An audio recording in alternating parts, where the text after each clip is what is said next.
Ooh, welcome to the Dalen Show. Woo! What's going on, y'all? So good to see you. So grateful to have you here. I'm Dalen Flowers. If you're new, welcome to the Dalen Show. If you're new, please hit that subscribe button really quick. It's free. It only takes a second to do it and allows us to keep having great and meaningful conversations like this one that you're about to enjoy. So welcome to the Dalen Show. Appreciate you guys for tuning in. This is going to be very fun for me. I'm welcoming back our guest today for the second time ever. And I'm super excited to have him back on. We're going to have a great conversation and a plethora of things to talk about. But let's introduce our guest today, Mr. Jay Harris. Woohoo! Woohoo! Sir, so good to see you. Appreciate you for giving me some of your time. Really quick, just how's life treating you right now? How's everything going on your end? Fantastic. No complaints. I don't particularly like the cold weather that's starting or the rain, but I woke up to see it, so I'm good. Amen. Amen. I will agree to that statement. My sinuses, if people are listening to my voice, are taking over a little bit because of the weather change. So I definitely agree to that statement. Yeah, you kind of sound like this. If somebody's grabbing your nose like that, I can hear it. So please deal with me as you hear my voice go through like Mr. Harris just elaborated with.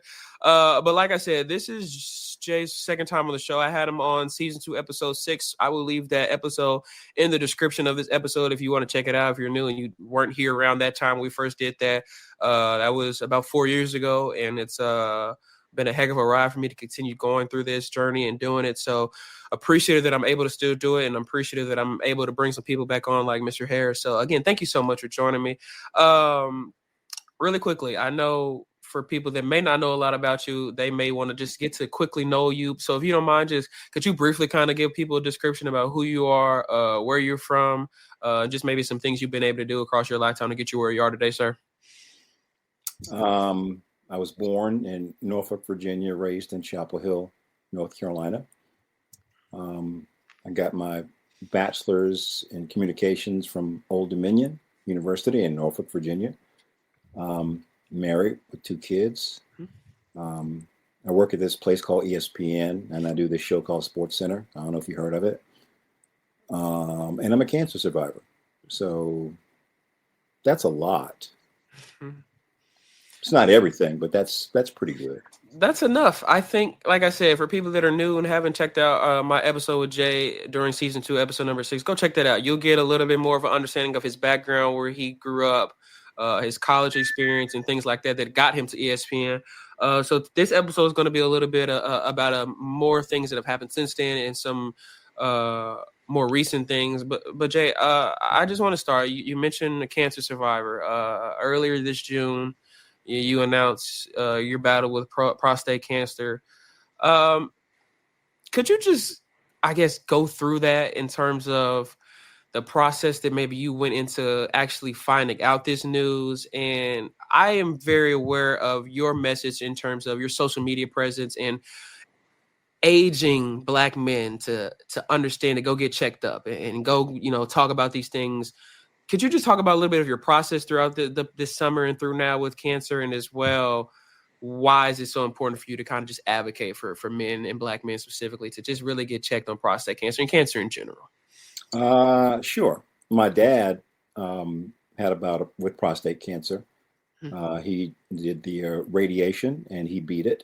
So it was always something that my doctor and I looked at, watched for. They every time you fill out a medical questionnaire, they ask you about your parents and pre-existing conditions, and does your parents have blah, blah, blah, blah, blah. And I would check yes. I checked yes for prostate cancer, for prostate cancer. So I had my annual physical, did my blood test, and my PSA was at 6.3. Okay. And my doctor said, that's high. Yeah. I'm sending you to a urologist. Went to the urologist, and the urologist gave me the finger in the rear end to see if my prostate was soft or hard, and it was not the texture or it didn't feel right to her. She sent me to get an MRI, and the MRI said, we think it's cancer. That's what the machine said. So I had to get a biopsy. and the biopsy confirmed it. So after that, it was just a decision of what to do. After the biopsy, I got what's called a PET scan, which scanned my entire body to see if the cancer had spread. It had not. It had stayed contained in my prostate.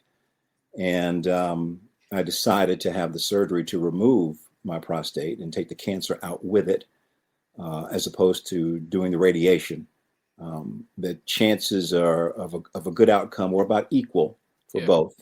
I chose the surgery because I wanted radiation to be an option at a later date, just in case something happened. And that was on June the 10th. Mm-hmm. And 4 months later, my first blood test that I have to return 4 clean blood tests over the next year, where my PSA is basically negligible. And my first blood test was just that. It was pretty perfect. So I have 3 more to go. So my doctor says, yep, I got it all. You're cancer free. And now I'm just trying to get men to, 1, get checked. Mm-hmm. 2, just to talk about your health in general.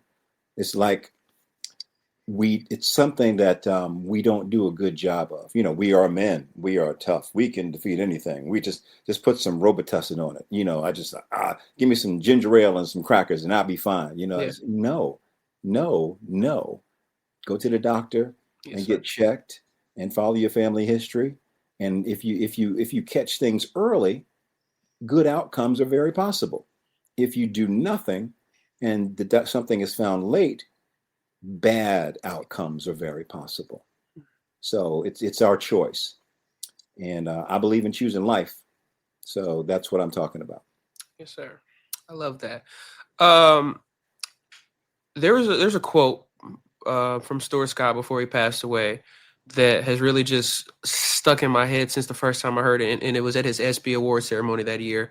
And he said, you live and you fight like hell. And when you get too tired to fight, you lay down and rest. You let somebody else fight for you. I want to ask you, throughout these past couple months, throughout this year, honestly, who have you relied on? Who have you laid your head on those shoulders? Who have been your backbone and people to really just continue to uplift you and help you feel loved and courageous throughout this past year, throughout everything that you've been going through internally? I mean, I'll start in my house. I start with my wife and kids, first of all. My main co-anchor, Hannah Storm, who had a bout with breast cancer, which was caught very early. Yeah. She kind of held my hand through this, as did my coworker, Brian Custer, who went through the prostate cancer over a decade ago. So every question that I had, I asked him, and he pulled no punches. He told me, he gave me the real deal on everything. And I appreciated that, because that's how I think we should be able to talk to each other. Just be real. What should I expect? What's going to happen? What's this? What's that? And funny thing is, after I told my story on Good Morning America with Michael Strahan, and then turned my phone back on after we got done in the studio, it just blew up. Text messages, social media, direct messages from people who either had the same procedure that I was getting ready to have, and they were giving me what happened with them and telling me I'd be okay, and if I needed anything, just to holler at them.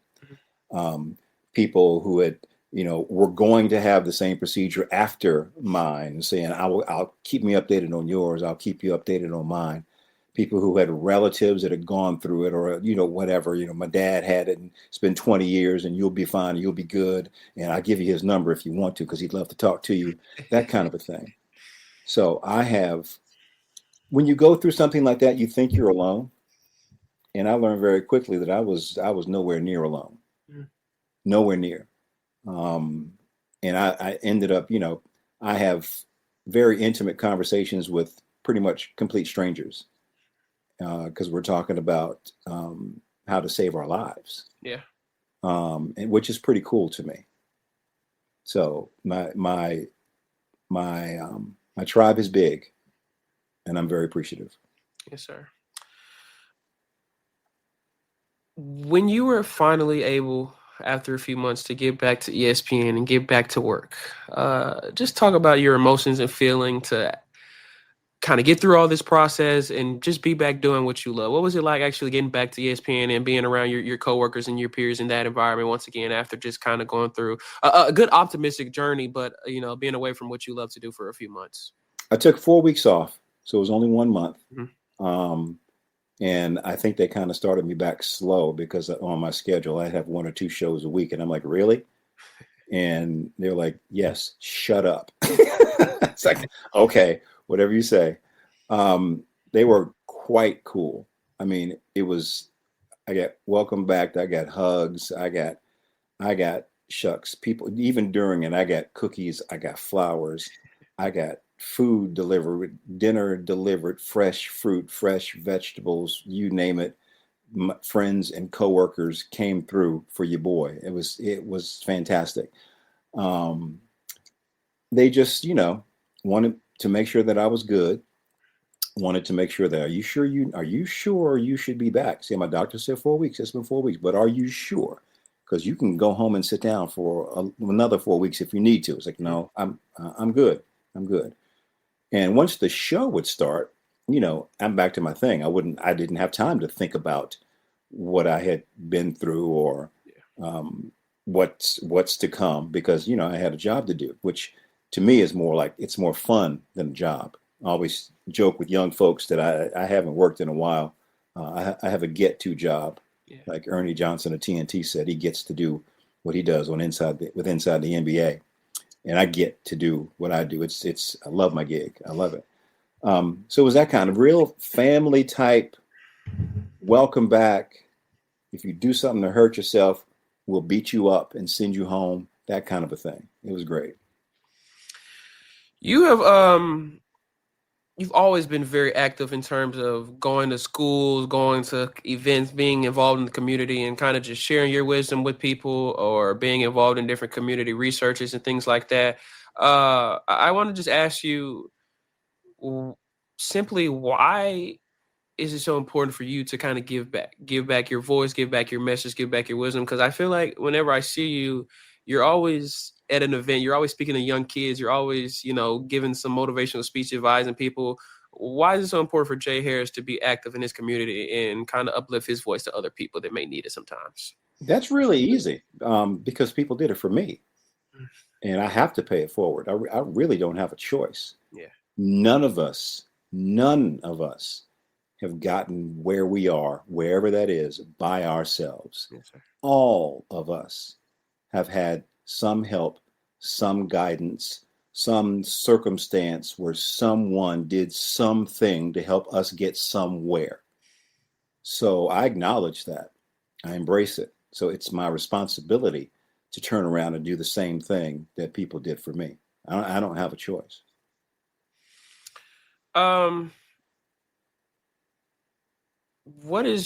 Because I know we're not in September anymore, but I know September was Prostate Cancer Awareness Month. What did that mean? What did that month mean to you? And how have you maybe kind of looked at it differently this year, maybe to years prior to this year in terms of just everything that you've been through 2025?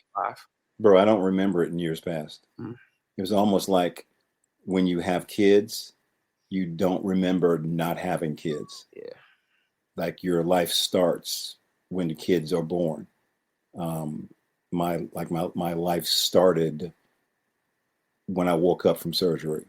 It was a brand new reality. So it was weird. Because I was, like you mentioned, I don't mind supporting. I'm a community-minded person. Done a lot of events for a lot of good people. ESPN and its association with the V Foundation, chief among those. A lot of stuff for cancer research and cancer in general. But when it's you, when I'm the person who holds up the sign as a cancer survivor, it's weird. Yeah, it's really strange. But also with it comes a big responsibility because now I'm there as a light to someone else or support for someone else in a real way. I mean, going and doing events is fine, but once it happens to you, you have a totally different perspective. Yeah. I guess a different appreciation for what you're doing, a different appreciation for life, a different understanding. So all of that probably hit me all at once. And I'm not going to lie and say that I was able to process it and it's all good. I'm still processing it. Yeah. And probably will be processing it for as long as I live. And that's fine. Yes, sir. Because it's a lot to process. And a continuing education is not a bad thing. Yes, It's certainly better than no education at all. Yes, sir. I love that. Thank you. If you could give a piece of advice to someone that is in the midst of facing some adversity, whether it's within cancer, whether it's within life, whether it's within death in their life, what advice would you want to give someone to maybe just help uplift their day, help uplift their week, their month, whatever it is? What advice would you want to tell somebody that may be in the midst of a struggling battle right now in their life? You're not alone. I know that sounds cliche, but you're not alone. Find someone you love and trust and share whatever's going on. And you'd be surprised to find out how not alone you are. Yeah. How not unique your circumstances are, no matter what they are. There is someone who can relate. And don't be shy about approaching those folks and asking them questions and sharing and being a little vulnerable and talking about things that, that may be private or perceived to be private or societally private. I tell folks, like, my dad went through prostate cancer, and I don't remember having a conversation with him about it. Yeah. Like a deep conversation. Now I probably overshare with my son, but I feel I have to, because his grandfather had it, his dad has it, my brother, his uncle, he's right now, they're watching him because he's got what they believe is cancer, but they're going to watch it. But at least he's aware, and they're aware of it. So my son needs to know these things. Yeah. So don't keep it to yourself. Just don't do it. Talk. It's okay. It's whether it's someone you know. Sometimes it's easier just to talk to a complete stranger. Mm-hmm. Ain't no shame in that. Yeah. None. Ain't no shame in sharing your pain or whatever's going on. No shame at all. Yes, sir. You mind if I ask you a sports question? All right. You can ask me whatever. What are your first initial thoughts about Penn State firing James Franklin? I feel like it's really a big topic right now, a hot topic, and just a little bit surprising to, I think, a lot of the college football fan base. But what were your first reactions to hearing the news that Penn State had fired James Franklin? I wasn't surprised. I mean, he's got a great record against good teams and a horrible record against really good teams. Yeah. And Penn State views itself as a really good team and a really good program and an historically relevant program that hasn't been as relevant as they would like over the past few years. They've gotten close. Yeah. He's gotten them close. I thought a $49 million buyout was a hill too steep to climb. Yeah. But apparently not. I hope that their next coach or their choice for next coach, I hope they hit. Yeah. I hope it works for them. Sometimes it's there's an old song, and this is not about coaching, it's about marriage. There's an old song that goes, "It's cheaper to keep her." Sometimes it's better to hang with what you know and try and work it out, as opposed to going searching for something else. The grass is not always greener. Sometimes the grass, you'll find a nice yard, and you'll be like, "Yeah, I'm glad I moved." Sometimes it's like, I should have stayed. We should have stayed. I should have kept him. So I hope it works. Yeah. I hope it works for him. You know, I love that you mentioned that song lyric because I love Johnny Taylor. And there was something that I wanted to ask you wholeheartedly. And then now that you bring up that song lyric, I do want to ask it now because I didn't get to ask you this a couple years ago. But I want to know, Jay Harris, what does your music taste look like? Who is Jay Harris' favorite music artist, maybe bands, group? Who do you listen to on a day-to-day basis? I would really, really love to know that. Day to day. I probably need to listen more to music. I've done a lot of podcasts. I've always been a big Prince fan. Okay. I mean, Prince, my dude. Yeah. I'll look at my alarms. I have an alarm set for Chic. Let me see who else. I like James Brown. Okay. I skew older, as you might imagine. Shucks, it's all over the place. Mm-hmm. It's all over the place. From a Sean Stockman of Boyz II Men has a really good podcast on that note. Was what it was called, and he just had Kwame, the rapper, on, and I used to love Kwame, so I went back in and started digging out old Kwame records and just listening to the style of the music back then in the early days of hip hop, and like this is some good stuff. Yeah. So my musical taste goes all over the place, but it probably starts with Prince. For the younger generation, could you explain what a record is? I know they may not know what a record is. You see, it's this circular thing. It's this disc that has grooves, and you drop this thing on it. It's called a needle, and the sound goes from the disc that turns into the needle into your speakers. Google it. Google record, and you'll probably get a better explanation. And try to YouTube a video of a record. That'll be good there for you. you. Go. Yes, sir. Or vinyl. That's what the kids call them these days. I'm gonna collect vinyls. It's the same thing. Okay, I see the kids are keeping you up to date a little bit. Yeah, they're trying. I also want to ask a little bit of a more fun question as well, because I don't think I necessarily got to ask this in depth when I had you on a few years ago. But outside of work, what are your hobbies? What do you do to refresh your mind, to keep you happy? What do you do outside of work when you're not working? What is Jay Harris doing on his free time to have a little bit of fun? Whatever I'm told by the people in my house. That's probably the first thing. Great answer. Thank you very much. The golf course is my happy place. Okay. Even when I'm playing crappy, I don't care. I am outside and the sun is shining and the birds are flying and it is just beautiful. And I prefer to walk as opposed to riding in the cart because you get a little exercise when you walk, and it's just great. So I try to play golf. Since it's gotten a little cold, I picked my bass back up, so I'm playing with my bass. That's my mission for the winter, to play my bass more.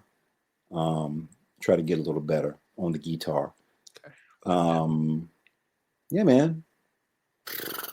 Watch shows with the young man. Go see shows that the young lady is in. She's a theater performance major in college, and she's a pretty good singer, pretty good actress. So she's my second 401k retirement plan. The boy's the first one. That's what I do when I'm not at work. Okay. All right. I'm gonna jump the gun a little bit with you, but okay, I'm 21, Jay. If you could go back to 21-year-old Jay Harris, what advice or what would be something you would tell 21-year-old Jay Harris to think about, be prepared for the world? What would you want to tell 21-year-old Jay Harris? I would tell 21-year-old Jay Harris to read more. Okay. I would tell 21-year-old Jay Harris to trust yourself more and don't be so dang shy. Okay. I would tell 21-year-old Jay Harris to be a little less tentative and take more chances, which kind of is akin to trust yourself. And I would tell young Jay Harris to take formal lessons for bass guitar, because I can listen to pretty much anything and after a bit play it. But the reading and charts, Not that great. So I would tell 21-year-old Jay Harris to take formal lessons and to keep it up. And I would also tell my 21-year-old self to pick up golf. Mm. Like I would have told my 11-year-old self to pick up golf, and to not stop playing basketball, because it's the best thing ever to stay in shape. It is. I have a lot of things to tell my 21-year-old self. I feel that's good. That's it shows the life experiences that you've had on your own life in terms of, you know, everything you've been through. I want to stay in this age range because I'm graduating next year. Congratulations. I appreciate it. Thank you so much. But it is so evident for my peers and sometimes myself, but my peers are just in the correlation of, I don't know what to do in a few months. I don't know what's next. I don't have a job lined up. I don't know what's going to happen. I'm scared for the future, blah, blah, blah. So if you were speaking to a group of college students, specifically maybe getting into the sports media, sports journalism, sports contact world, what advice would you want to tell them in terms of maybe what to be prepared for in trying to get into this industry, what maybe they should be doing if they have not already done it to get maybe comfortable and confident going into the real world? What advice would you want to give someone that's graduating, getting ready to go into the real world, into the same kind of industry that you've been a part of for so long? Well, first of all, I would probably, like, if it was a group of them, of kids. Yeah, like if you were speaking at an event and there was like, maybe 70 kids there, what would you want to tell them?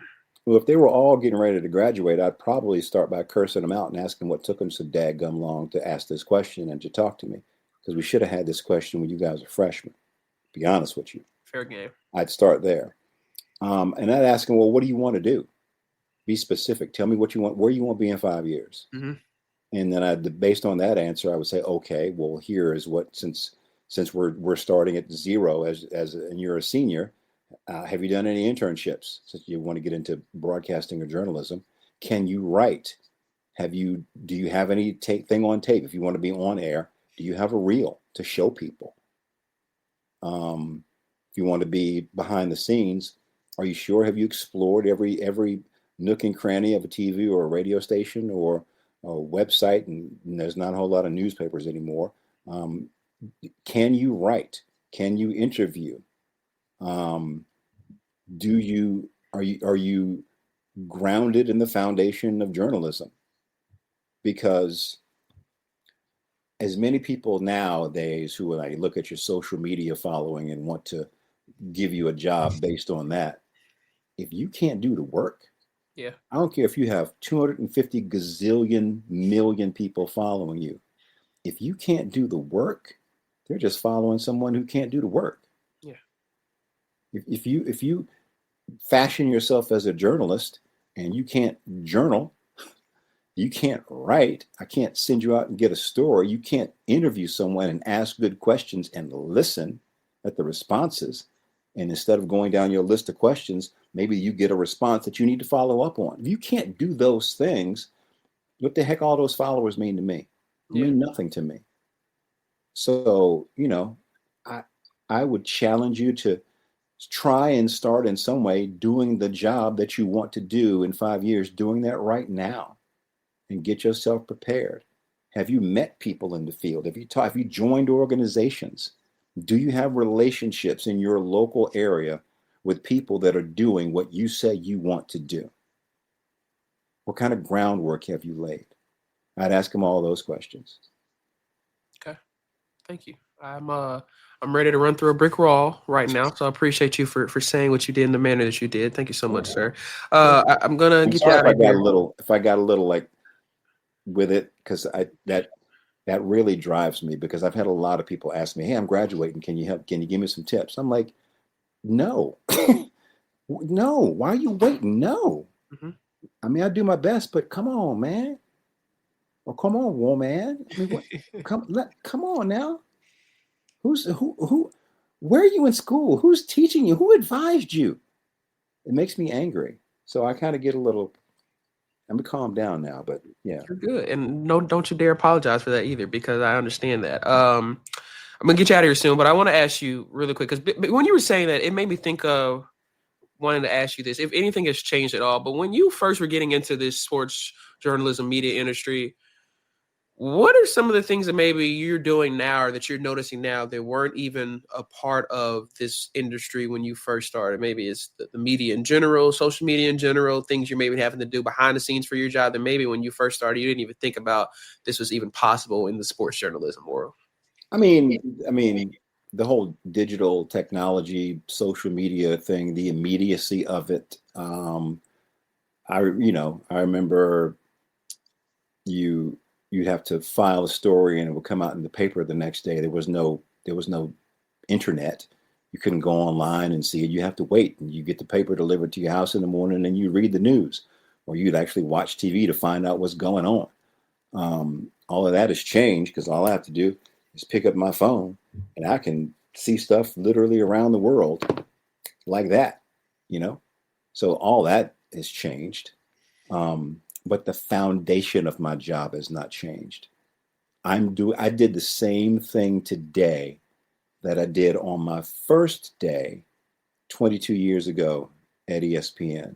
I came in, I checked the rundown, I wrote what was assigned me, I rewrote it if I didn't like it, or if my coordinating producer says, I think you can do a little bit better on this, or try this angle, or what have you. And I kept doing that until it was time to go on the air and deliver what I've been working on for the past 3 or 4 hours. And that was the same thing I did when I started in radio 15 years before that, when I was working for free at the small radio station in Portsmouth, Virginia. And I would go out and get a story and interview people and write the story and rewrite the story and give it to my news director to check it. And then I would record it and it would go on the air. I was, that's how you grow as a journalist. That's what being a journalist is: collecting information, writing stories, and you tell the stories. So, yeah, yeah. Yeah. Jay, if you have dinner with 3 people, dead or alive, who would they be? Who would join you at your dinner table? Wow, that's tough. I have to limit it to 3.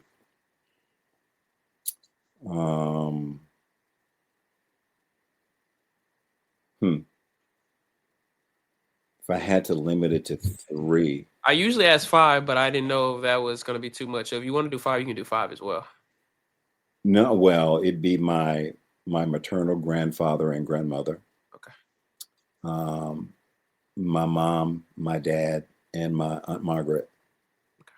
They're all gone. They're all passed away. That's who I'd want to have dinner with and talk to and get more knowledge from and tell stories of what I've been doing and introduce them to the fam and all that stuff. Show them what Instagram is. Take them on a tour of ESPN. That's what I want to do. It wouldn't be anybody famous, although there are a lot of famous people I want to talk to. I want to see my mom and my dad and my grandparents. Yes, I love that. I love keeping it in the family. Family is something that I talk about a lot. They're my family's my backbone. So I honestly love, and it's kind of refreshing to hear someone say that. So I love that answer a lot. Last thing before I get you out here, Ms. Harris, I want to ask you, one of my, call it kind of fruits of labor, but one of my big things on here is legacy. Just doing things that I want to be remembered for, doing things that I am passionate about, that I love, and make sure I'm doing those things in the right manner.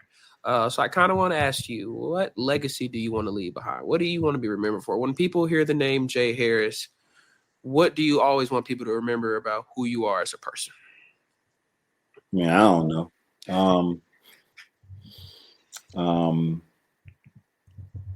Well, he was a really good teammate. He was funny too. He's a good journalist. He's a good dad. He's a pretty good husband because husbands, we can never do anything right. Mm-hmm. Yeah, he was a good dude, and now that's fine with me. I don't have to be, he was an award-winning this or blah blah blah. Who cares about all that stuff? That's just a bunch of whatever. It means nothing. be a good person. That's what I want to be. I want to be remembered as a good person. That's my legacy. I appreciate that. And, imperfect. Try to be good. Thank you, sir. That hit hard to my heart. I need to hear stuff like that sometimes. So appreciate you for sharing that. Mm-hmm. And again, thank you for joining me again. It was so good to see you and hear you again. I'm glad we could do it. We've been trying to do this. So thank you. No, thank you for communicating and being persistent with me, as well as us trying to figure out our schedules with this. So again, thank you so much. Sending my prayers to you and your family, and wishing the best on everything and all your future endeavors, my friends. Thank you, sir. And so good to see you back on SportsCenter as always. Continue changing the landscape of the game for everyone, and for Black males and females as well, because whether you realize it or not, you are inspiring the youth in terms of what you're doing, what you've done. So we appreciate your efforts in terms of what you've done over your lifetime. So thank you so much, sir. You're very welcome. And tell all those young folks that are inspired to hit my Venmo. I'll relay the message. I'll see what I can do, Mr. Harris. I'll see what I can do. I'll see what I can do. It doesn't hurt to try, so I'll see what I can do. And as well, I want to shout out one of my favorite people ever, Miss Nicole Griffin. She's the person that originally got us connected years ago, and so I want to shout out her really quick for that connection years ago. And I've done my best to obviously keep that connection. And so I guess I'm doing a little bit of a good job since he's come back and shared his grace with us one more time. So again, thank you so much, Mr. Harris. Appreciate you for joining us. And if you're new, like I said earlier, hit that subscribe button. I hope you enjoyed this. Leave a like, comment something funny so I can laugh. And God bless and take care of you all. Thank you so much, Mr. Harris, once again.